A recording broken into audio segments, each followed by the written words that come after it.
had one job. Only one. Walk, take paper, leave. I failed at all three. Let me tell you what happened.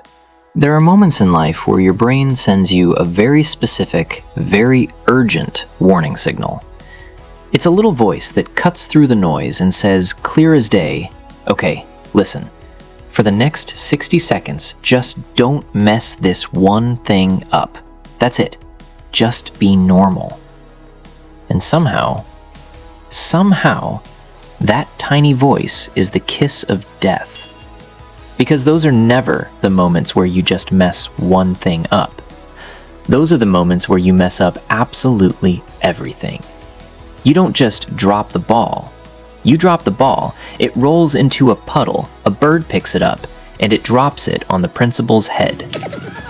Growing up, I wasn't exactly on the fast track to most likely to succeed.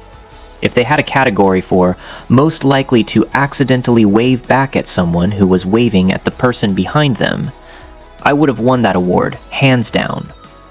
Class president? No. Professional awkward pause filler? Absolutely.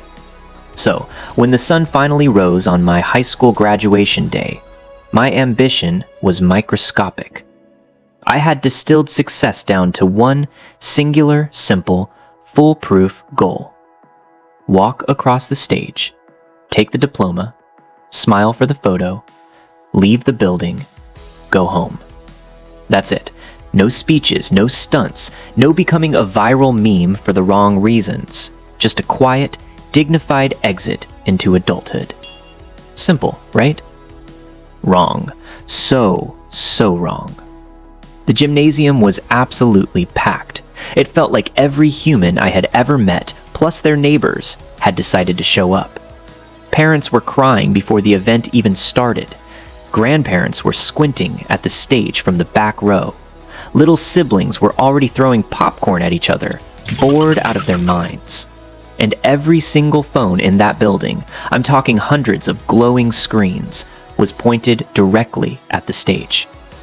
My mom, God bless her, had orchestrated a full-scale surveillance operation.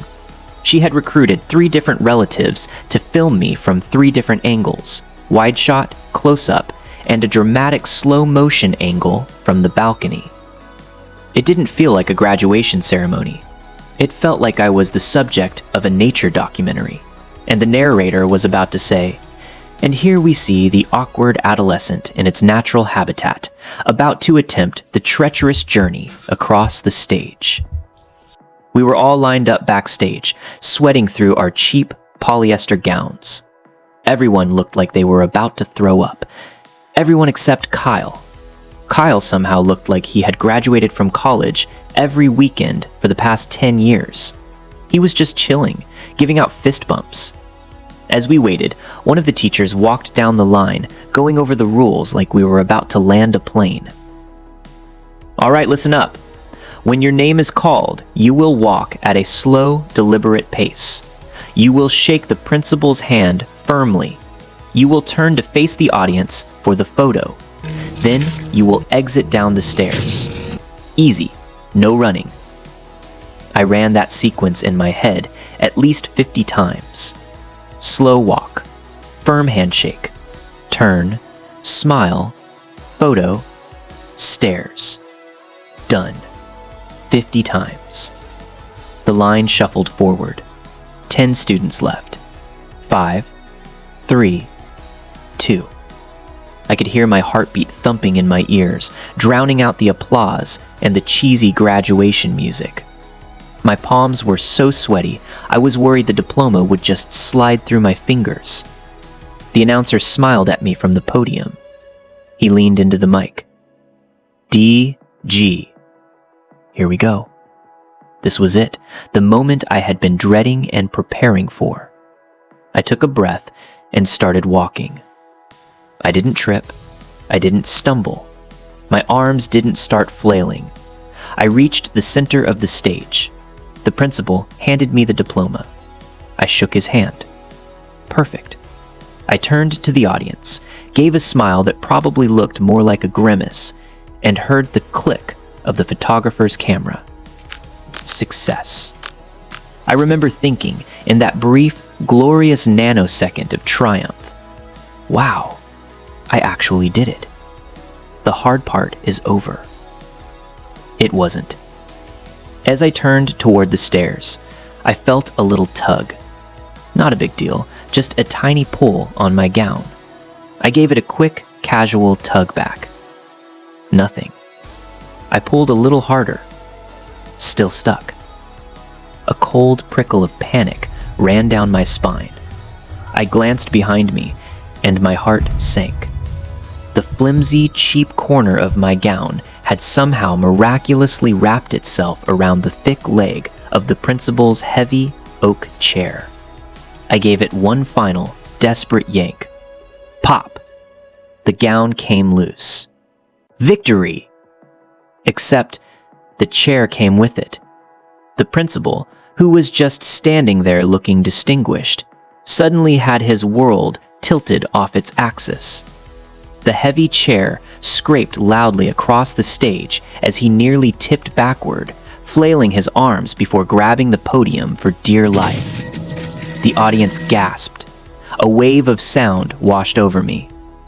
"Oh my gosh, I am so sorry," I yelped, my voice cracking like a teenager's. The principal, to his eternal credit, caught his balance and let out a booming laugh. "No worries, DG. Gotta keep me on my toes." The tension broke. Everyone laughed. The chair was fixed. The crisis was averted. I started walking toward the stairs again, my heart racing. Okay, I thought. Close call, but we're back on track. Then, my left foot felt weird. Very weird. Like I was suddenly walking on a sponge. I took another step. Slap. Another. Flap. Halfway down the stairs, I glanced down and realized the horrible truth.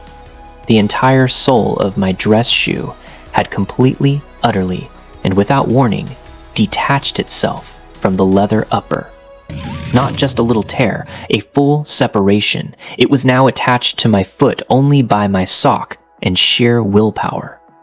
With every step, it flopped against the stairs like a rubber pancake. Slap. Flap. Slap. Flap.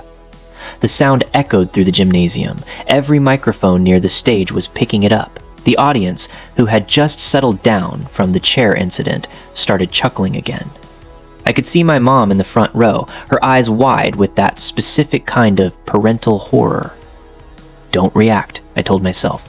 Keep walking, look normal. Almost there. I stepped off the stairs and onto the polished gym floor. Finally, I was off the stage. Nope.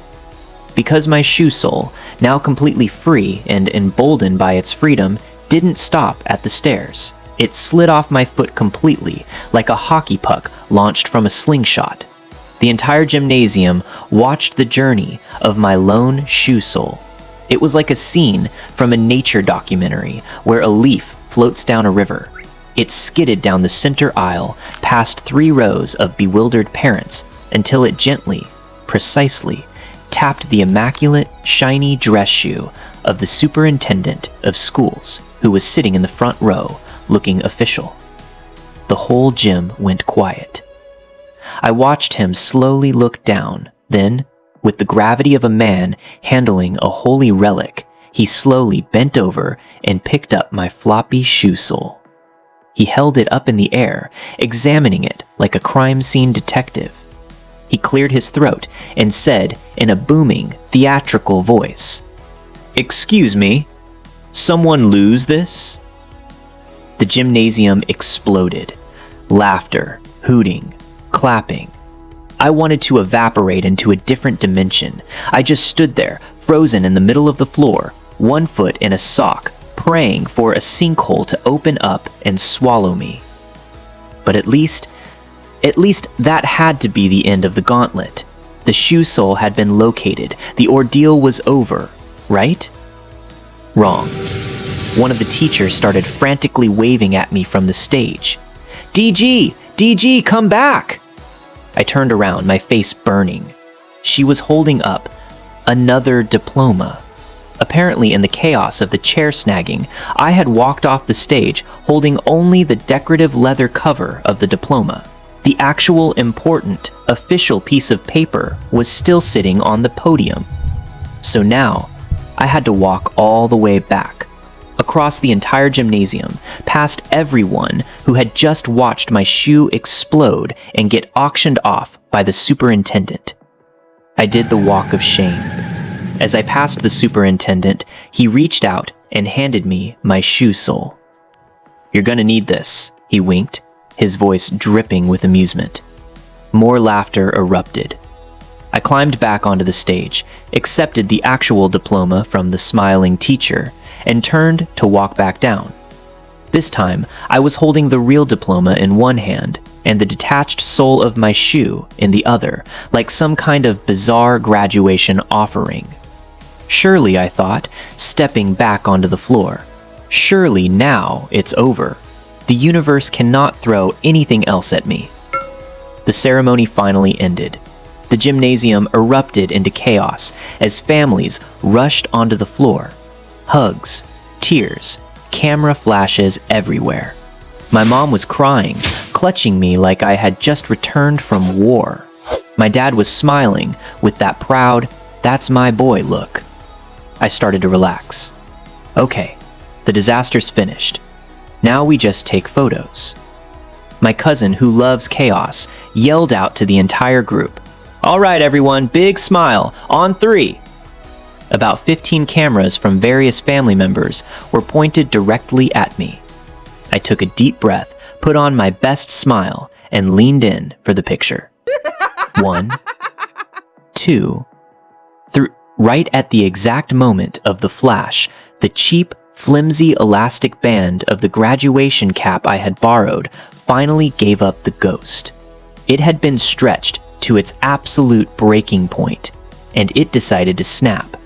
The cap launched backward off my head like it was fired from a cannon. It shot through the air, a flat black disc of polyester revenge. I watched it fly in slow motion. It hit my uncle square in the forehead.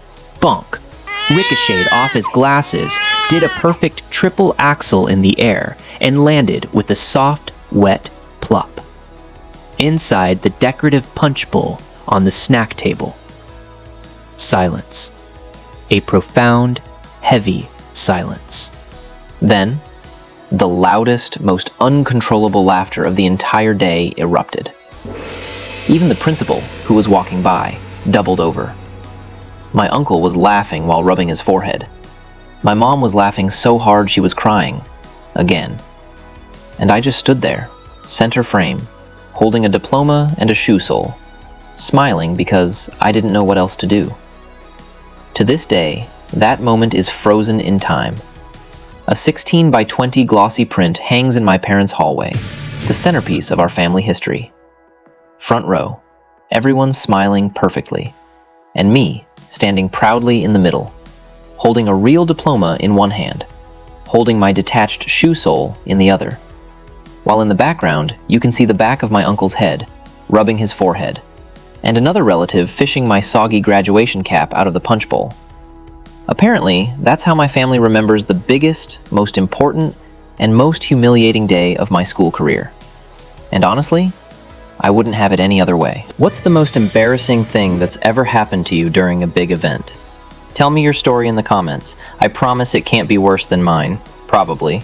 And if this made you laugh, don't forget to hit that like button. It really helps the channel.